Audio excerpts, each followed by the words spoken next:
The rain started just past midnight, when the world was nothing but shadows and the hum of the engine. Ethan's wipers swayed rhythmically, barely keeping up with the downpour.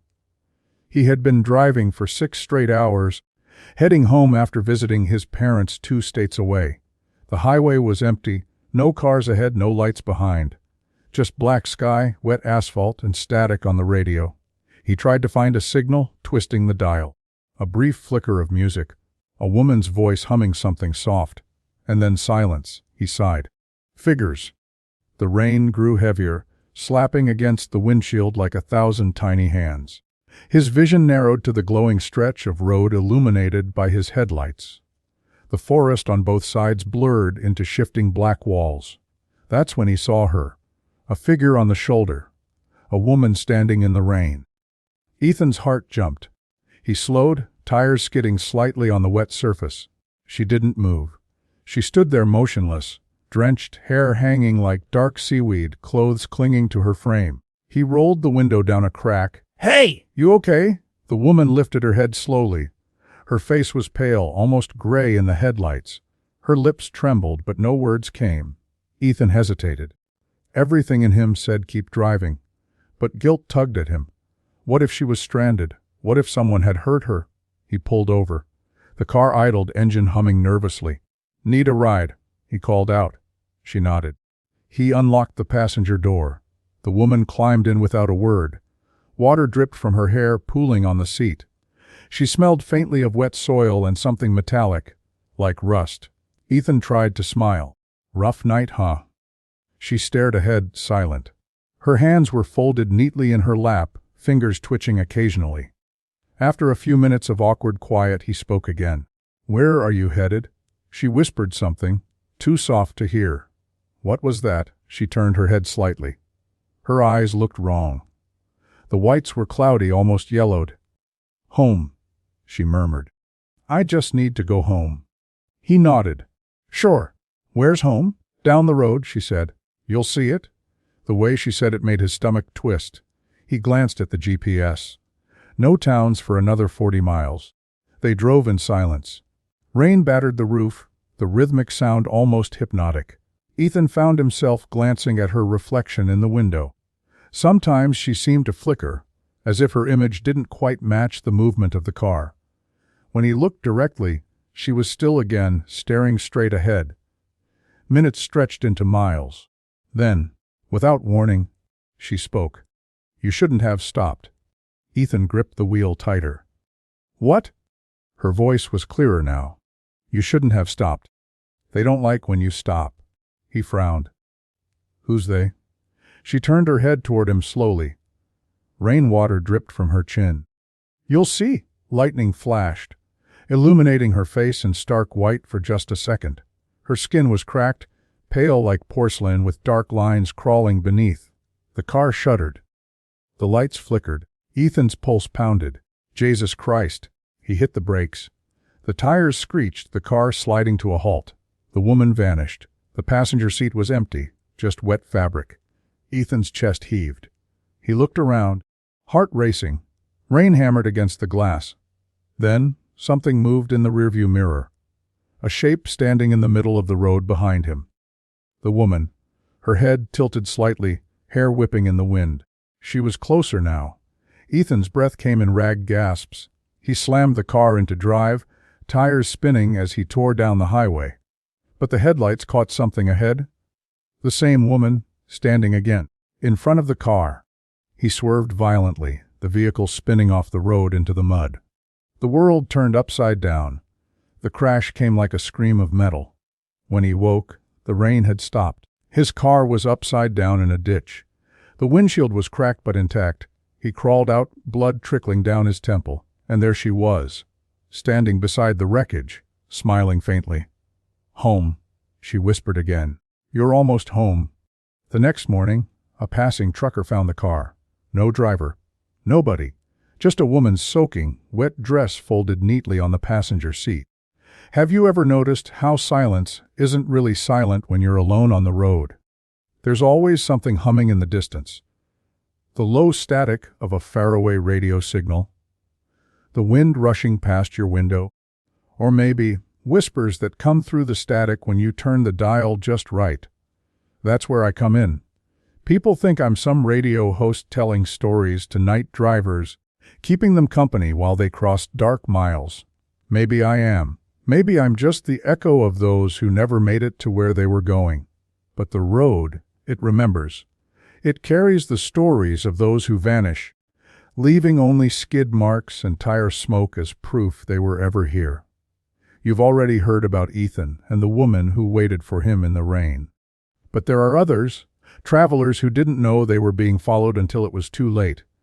It was 2:37 a.m. when Mia and Daniel realized the van was still behind them. They'd left a friend's wedding 2 hours earlier, half drunk on champagne and exhaustion, heading home through a stretch of empty interstate that looked the same for miles. Maya's phone sat in her lap, a map glowing faintly on the screen, a thin blue line crawling across nothingness. Daniel kept glancing at the rearview mirror. That van's been on us since the turnoff. Mia looked back. Headlights. A pair of dull yellow circles hovering too close. Maybe they're just going the same way. On an empty highway. For 40 minutes. She shrugged, uneasy. Maybe it's a trucker. Daniel tapped the steering wheel nervously. That's not a truck. Look at it. He flicked the rearview mirror slightly. The vehicle behind them was an old white van, the kind with no windows, paint chipped, one headlight flickering. Mia frowned. Creepy. Yeah, and they keep matching our speed. He pressed on the gas a little. The van did the same. He slowed. So did it. The tension thickened. The road seemed to stretch endlessly forward, a ribbon of wet black under the moonlight. Mia tried to laugh. Okay. Maybe they're just messing around. Daniel's voice was low. Then they picked the wrong people. He flicked off his headlights for a second. The van's lights went out too. The darkness was total. When he turned them back on, the van was closer. Too close. Holy sh... He floored it. The car roared forward, engine straining. The van followed, accelerating with a guttural growl. The two vehicles tore down the highway, their lights slicing through fog and shadows. Maya clutched her seatbelt. Dan, what the hell is happening? He didn't answer. His eyes were locked on the mirror. The van's driver was still invisible, only that one flickering headlight and a shape behind the windshield. After 10 miles of chase, they spotted a sign GAS 2 miles ahead. Daniel swerved into the exit, tires screeching, heart pounding.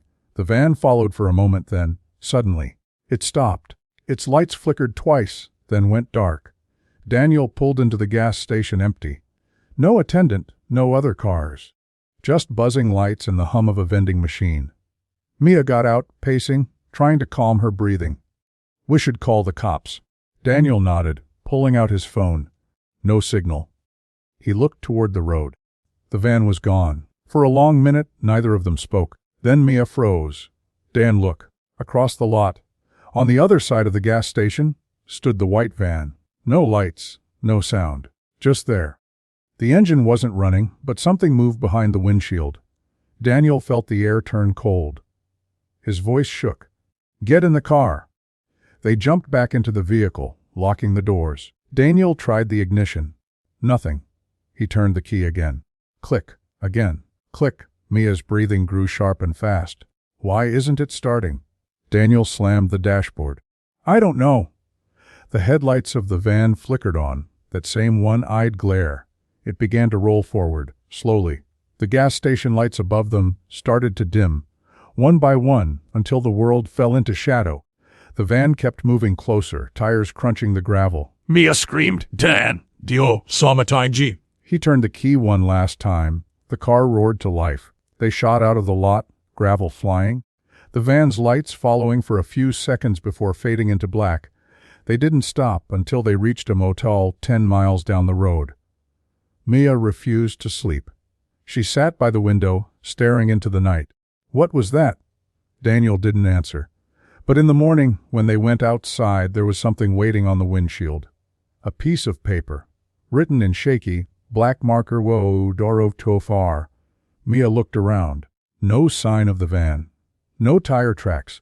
But when they checked the motel's security camera later that day, The manager showed them the tape. It was empty. Their car was there, parked all night, but no van ever appeared. Only a faint static flicker, like interference, at exactly 20:37 a.m. The thing about highways is they erase time. One moment you're counting the miles to sunrise, the next you're somewhere that shouldn't exist at all. Every rest stop promises light, warmth, and coffee. A small island of safety. But not all of them are real. Some are built for the living. Some are built for what's left of them. Tom Weaver had been hauling freight for 23 years. He'd seen fog that looked like smoke, hitchhikers who vanished in the mirror, and shadows that crawled across the pavement. Nothing rattled him anymore. Until that night. The dispatcher sent him on a late run through the high desert. 300 miles of nothing but salt, flat wind, and highway. His thermos was empty, his eyelids heavy, and the radio hissed with a low static hum that rose and fell like breathing. He promised himself he'd pull over at the next rest stop. At mile marker 191, the sign appeared, Rest Are 1 mil Ashidi, blue letters glowing faintly in the dark. Tom smiled. Thank God. He turned off the main lane and followed the narrow access road. The headlights swept across picnic tables, vending machines, and a small brick restroom building. A single fluorescent light buzzed overhead, casting everything in that pale, sickly green. He parked beside a faded sedan and killed the engine. The air was unnaturally still. No crickets. No wind. Just the soft tick of cooling metal. Tom grabbed his thermos and stepped out. The smell hit him first. Not fuel, not dust, but something faintly sweet, like old flowers left too long in a vase. Inside the restroom, the tiles were cracked and damp. Someone had drawn circles on the mirror with what looked like grease. He bent closer.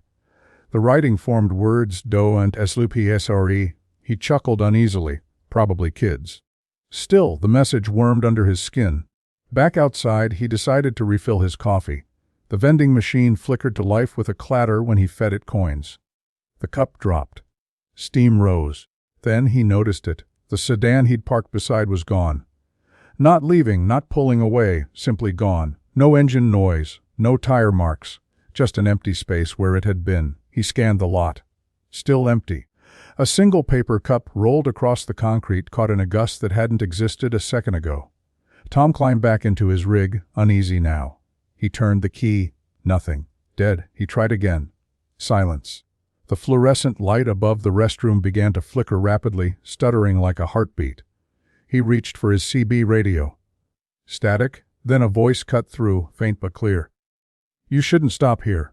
Tom froze. Who is this? Static again. Then, they're watching. The light went out. Total darkness swallowed the rest stop. Tom's breath came fast.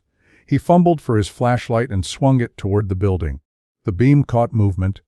A figure stepping out from behind the vending machines. Another figure followed, and another.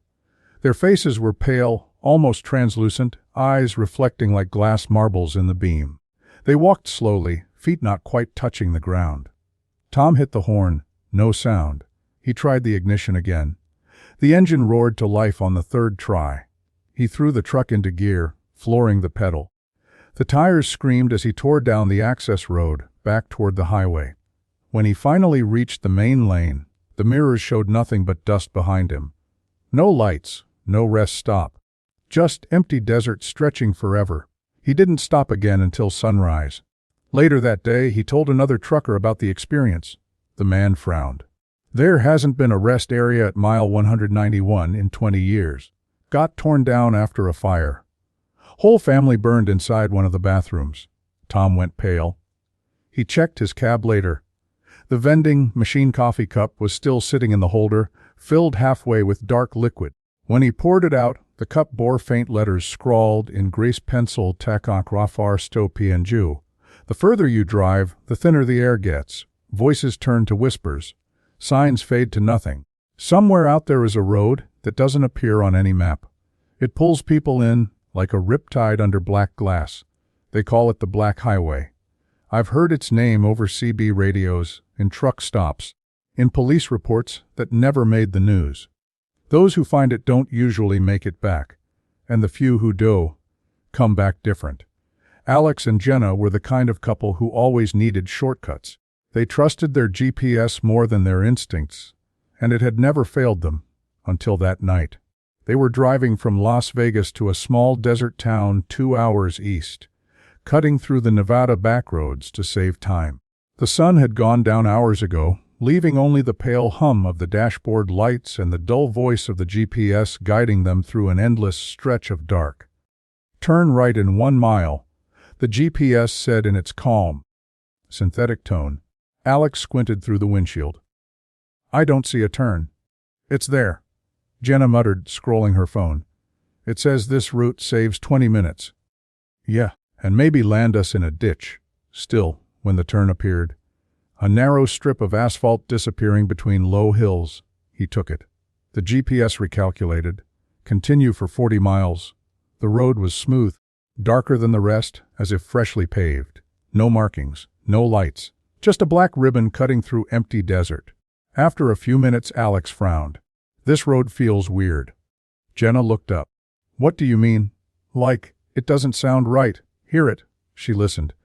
The usual hum of tires on asphalt was gone. Just silence, like they were gliding over glass. The GPS pinned softly. "Continue straight." No matter how long they drove, the distance never changed. The screen still read 40 miles to the destination. Jenna's voice trembled. "It's not counting down." Alex glanced at the speedometer. 65 km/h. The scenery outside didn't seem to move. The same bent Joshua tree, the same cluster of rocks, the same faint white sign that read miles old. He muttered, "Didn't we just pass that?" Jenna checked her phone. No signal. The GPS froze, then restarted. "Continue straight," it said again. A low vibration filled the car, as if the road beneath them was breathing. Then the lights flickered, once, twice. When they came back on, the dash clock read 12 and hundreds. "Exactly. Is that right?" Jenna whispered. "What time is it?" Alex shook his head. "It was 11:37 a minute ago." He turned off the GPS. The screen went black. Ahead, the highway split into 3 identical lanes, all black, all leading into deeper darkness. No signs, no arrows. "Which one?" Jenna asked. Alex slowed, peering through the windshield. In the middle lane, something shimmered. Faint headlights, like another car far ahead. Finally, he sighed in relief. "We'll follow them." He steered into the center lane, pressing the gas again. But as they approached, the car ahead became clearer. Same make, same model, same color. Alex's heart stopped. "Fat, that's our car." Jenna's voice cracked. "What are you talking about?" He pointed. "Look! The plate! It's ours!" The other car glided ahead, perfectly mirroring every move he made. When he slowed, it slowed. When he sped up, it did too. Then, in one blinding flicker of headlights, the car ahead vanished. Jenna screamed. "T-U-R-R-O-W!" Alex spun the wheel, tires screeching. The car skidded sideways, coming to a stop. Dust settled. He looked back down the road. All 3 lanes were gone. Only a single black strip remained, stretching behind them, disappearing into void. The GPS turned itself back on. The screen was blank except for one message, "YOUVBEEERBFOR." A sudden pounding came from the trunk. Thud, thud. Jenna gasped, clutching his arm. What was that? Alex froze. His knuckles went white around the steering wheel. "We didn't put anything in there." The pounding grew louder, faster. Then it stopped. Slowly, Alex got out, flashlight shaking in his hand. The air outside was thick, heavy like tar. He opened the trunk, empty. Just a single map folded neatly on the carpet. He unfolded it. Every highway and back road was marked, except one. A black line scribbled through the center of the map, with a single handwritten note beside it, "No EIT." He dropped it and jumped back in the car. "We're leaving." Now, he hit the gas. The engine roared, the tires screamed. But the scenery outside didn't change. The same bend in the road, the same Joshua tree, over and over. Jenna started sobbing. "We're stuck." "Alex, we're not moving." The GPS flickered again. A new message appeared, "Muralcom Base K." And then, faintly, from the back seat, a whisper. "You never left." The car swerved violently. The screen went black. When rescuers found the vehicle 3 days later, it was parked at the edge of an unfinished access road in the desert. The engine was running, The lights were on. But the seats were empty. Inside the trunk, officers found a torn map. A black line burned straight through it. Every driver feels safer when they see flashing lights in the distance. A patrol car means order, safety, someone watching the road. But sometimes those lights belong to someone who hasn't patrolled these highways in a very, very long time. You can tell by the silence in their siren, and by the way their flashlight never casts a shadow. Ryan had been on the road for 13 hours straight. The desert night wrapped around his car like a heavy cloak, the headlights cutting through miles of dust. His coffee was gone, his playlist was looping, and his eyes stung from staring at the same white lines. He hadn't passed another vehicle in over an hour when the red and blue flash appeared in his rearview mirror. Relief washed over him. At least someone else was out here. He eased off the gas, pulling to the shoulder. Gravel crackled under his tires. The patrol car rolled up behind him and stopped. The lights continued to spin. But there was no siren, no sound. Just that silent, rhythmic flashing that turned the world into pulses of color. Ryan rolled down his window. The desert air felt cold and sharp. A beam of light swept across his face. The officer approached slowly, the flashlight steady. His uniform was old. The kind with a leather belt and a badge that looked almost bronze instead of gold. His face was pale beneath the brim of his hat, his movements deliberate and heavy. "Evening, officer," Ryan began. "Did I do something wrong?" The patrolman didn't answer immediately. He bent low, his eyes unreadable behind the beam of light. "You've been driving a long way," he said finally. His voice was low, hollow, like it came from the bottom of a well. "Yes, sir. Heading back to California. Just trying to get home." The officer nodded slowly. "Home." He drew out the word as if testing its meaning. Ryan tried to smile. "Yeah. I thought I was the only one out there." The officer's expression didn't change. "No one drives this way after midnight," he said. "Not anymore." Ryan frowned. "Really? Why not?" The officer straightened up. "Too many disappearances. Too many people forget where they came from." Ryan laughed nervously. "Gus, I picked the wrong route." The officer leaned closer, his flashlight hovering near Ryan's dashboard. "May I see your license?" Ryan reached into his wallet and handed it over. The officer stared at it for a long moment, then looked up. "You shouldn't be here." "What do you mean?" The patrolman's lips twitched. "This road's been closed for years." Ryan blinked. "No, that's not possible. I came from Route 191. The officer shook his head. "Route 191 doesn't connect here anymore." The air grew colder. The flashing lights dimmed behind the car, their colors fading into pale blue. Ryan's pulse pounded. "Look, if I'm lost, can you tell me how to get back to?" The officer raised a hand. "You can't go back. The road only goes one way." Ryan stared at him. "What are you talking about?" The officer stepped closer. The beam of his flashlight hit his own chest for a second, and Ryan froze. The badge number was smeared, but the nameplate was clear, R.W. Connolly. Ryan swallowed hard. "My dad used to tell stories about Officer Connolly. Said he died in a wreck out here back in the 70s. The officer's lips curved slightly, almost a smile. "Is that so?" Lightning flashed in the distance, revealing for a split second the patrol car behind him. Its paint peeling, windshield shattered, one tire half sunk in the dirt. When the light faded, it was gone. So was the officer. Ryan's breath caught. He spun in his seat, empty highway, only his own headlights cutting through endless black. His license lay on the passenger seat. On the back, written in faint pencil, were 3 words, "TURNROND on Nabo." He slammed the car into drive and tore down the road. The GPS recalculated, but its voice had changed, slower, distorted, whispering instead of speaking. "Rerouting, turn back before he does." Ryan didn't look in the mirror again. He just drove. But for the next 50 miles, there was always a faint glow of red and blue behind him, flashing silently, never getting closer. By sunrise, both he and his car were gone. All that remained was a badge, bronze-weathered, half buried in the sand, reading R.W. Connolly. "There's a stretch of highway out there that isn't on any map. It weaves through every state, through every town, through every nightmare that ever began behind the wheel. Some say it connects the living and the dead. Others say it's the same road, looping endlessly, where hitchhikers, drivers, truckers, and wanderers all meet the same fate. Ethan, Mia, Daniel, Tom, Alex, Jenna, Ryan. They all drove different roads, took different exits, and saw different faces. But the asphalt beneath their tires was the same. You can still find pieces of them if you know where to look: a coffee cup in the dirt, a torn map, a folded dress, a note written in the dust of a rearview mirror.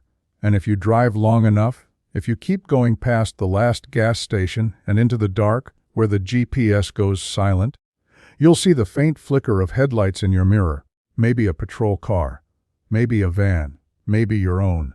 But whatever you do, don't stop. Don't pull over for anyone. And if you hear a voice on the radio whisper your name, don't answer, because the road remembers. And once it knows you, it never lets you go.